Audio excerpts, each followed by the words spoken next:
Hi everybody, this is Alex with You Had Me at Craft. Today I have a video for you where I'm making the anniversary card that I made for my husband recently. I'm speeding up the video because it was quite long. It was one of those things where I just decided to turn on the recorder not knowing if my design was going to work or not. And basically most of the video shows basic techniques that you guys really are familiar with already, like inking, layering, gluing your Cricut pieces together, things like that. I'm using Martha Stewart inks, my ATG gun. I think things that all of you are fairly familiar with. So here's one little thing that I'm using right there is the double-sided tape. You can find it at Big Lots in the hardware section for $1.50. Very versatile, inexpensive product there. So here's the base of my card with layers, with the layers that I'm going to be using, more inking. I just use a basic brown, a tan color that I use over and over again. Honestly, it's the ink pad that is most used.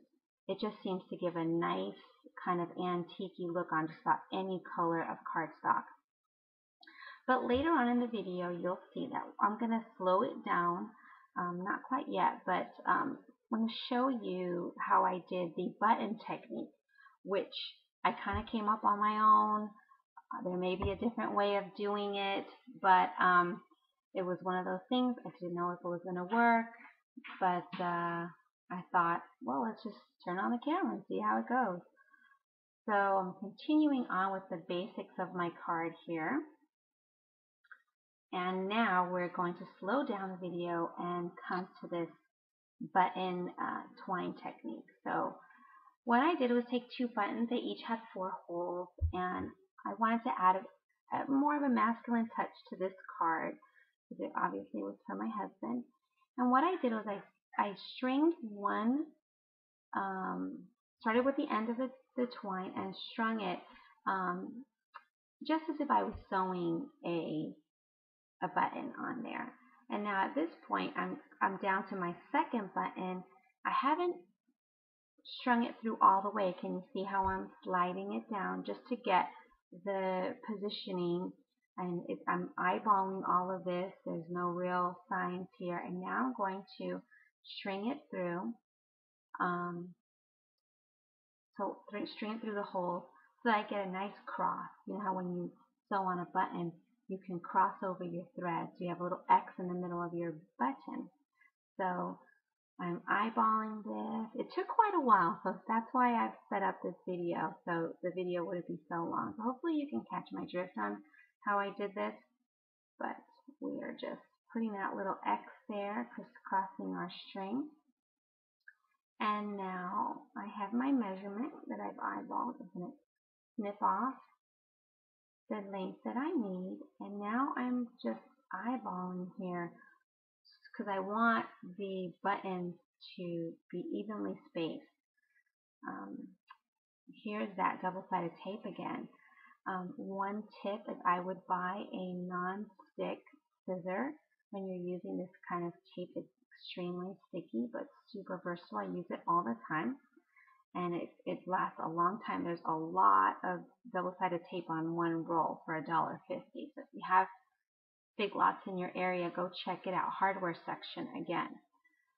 So we're just bringing it around, and I'm going to place one button down and hope that it works. And then go ahead and adhere my other buttons. And I like the way it looks with the two strings of twine visible from the front. Some more double-sided tape, and this double-sided tape, by the way, was made for scrapbooking, but for some reason they have it in the hardware section. Don't ask me why. So these loose strings, I'm just going to take some tape and adhere them to the back so that they're nice and taut and tight and secure.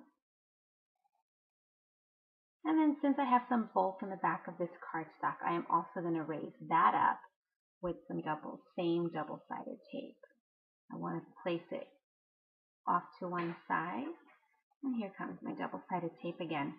I'm narrating over this video because it was so long and I was like kind of jibber-jabbering on, and so I removed the original voice track, and so hopefully this track is more precise, and I've shortened video considerably by speeding it up. So here's my little corset piece, which is so cute. This is from Tie the Knot. Check out the original post so you can see all the measurements are provided. So I won't repeat that. And now it's time for my sentiment. And I use a little different technique here too. Just using some Stampin' Up! Ink. And I've pressed and stamped my sentiment. And I'm taking a Stampin' Up! Punch, and I'm actually going to off-center the punch and layer these two. And my idea was that I wanted it to look like a buckle or a snap.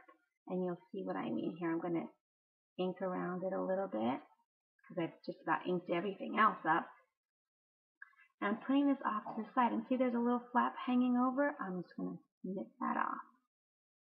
And that's why I pushed my sentiment off center to the left. Some more double-sided tape, and there we go. So there's my card, guys. I hope you like that, and I hope the button tutorial helped. Have a great day. Bye.